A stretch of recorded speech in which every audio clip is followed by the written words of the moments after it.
Hey guys, Speed here, and today I'm bringing you 5 tips to improve your mindset. So number 1, you can't be toxic. It's as simple as that. If you want to be the best, everything's got to be your fault. And what you might think now is, if someone runs down mid, how is that my fault? Especially if it's at the beginning of the game. And what my response would be is, could you have picked support earlier to put everyone in a good mood? The idea here is that regardless of you being the issue or not, you must look at yourself as the common denominator of each game and look to improve mechanically or mentally each and every game. Back to my original point of everything being your fault, let me give you some examples so that you can properly apply this mindset. For starters, let's say you're in lane and your support doesn't pull when the lane's pushing. There's 2 ways to look at that. My support is incompetent, or I push the lane and must work on this in the future, / I didn't ask my support to pull. Another example would be, I'm in a team fight and my Enigma whiffs Black Hole. You can either get angry and throw the fight, or continue playing your best and attempt to win the fight.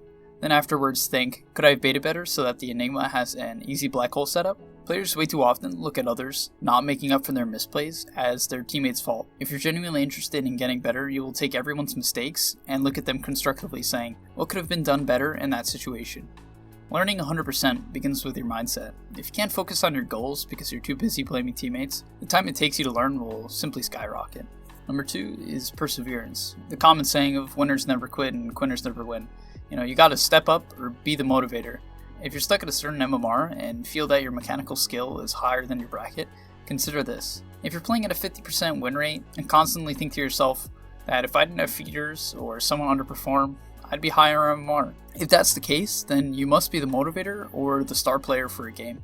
In games where a teammate leaves early or someone is being toxic, or maybe just someone is having a bad game, you must motivate your team through positive communication and thoughtful shot calling.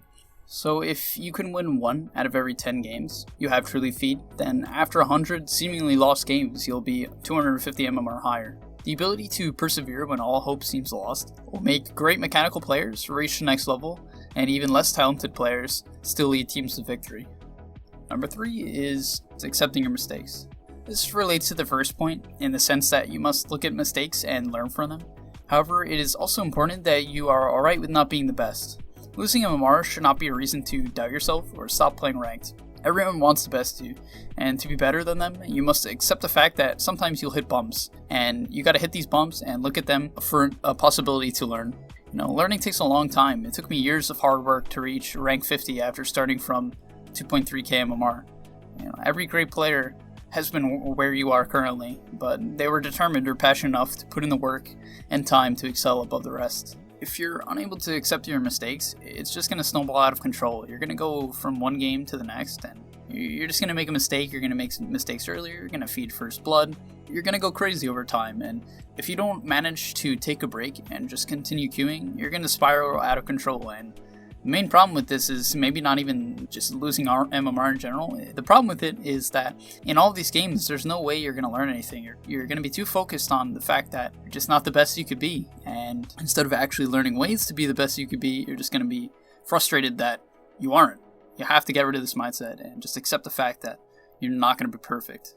For point 4, what I think is incredibly important that a lot of people struggle with is you can never really act as if you're better than everyone else, but you need to be confident to the point where if you know you play your best, then you can be better than everyone else.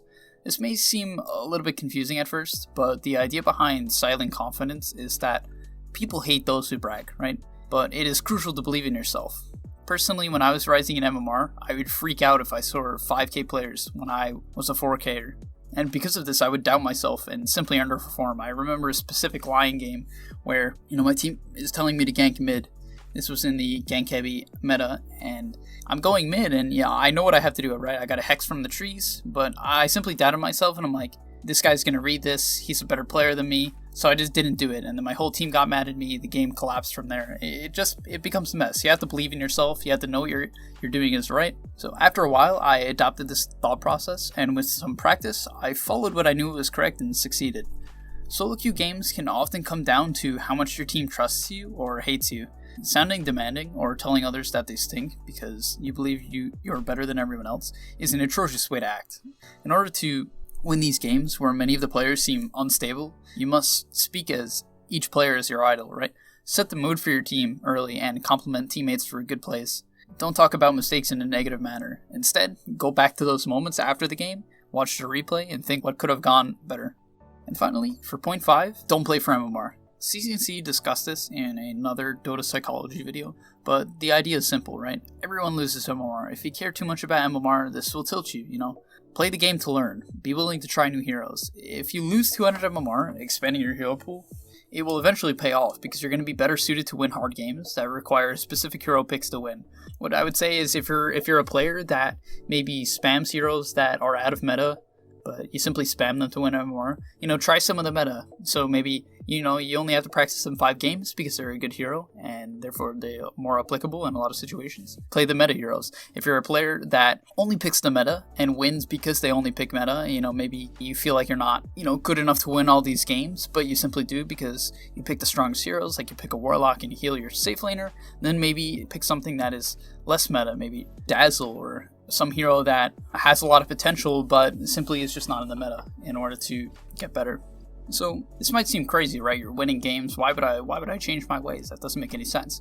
But Dota's a game that's changing all the time. Your favorite meta pick might be completely irrelevant in a month or two, and because it's all you've played, when the meta shifts, you might start losing MMR again because the hero you thought was great is just simply not as good. And often what happens in solo queue is people will hate you if you pick something that isn't meta. So if by playing the non-meta heroes, you might receive a little bit of backlash from your team, but if you play properly and you practice them enough, when they come into the meta, you're going to have a lot bigger of a hero pool, and you're going to be able to consistently keep your MMR rather than just keeping it through certain metas. Gaining MMR doesn't raise your skill level, but gaining skill certainly rises your MMR.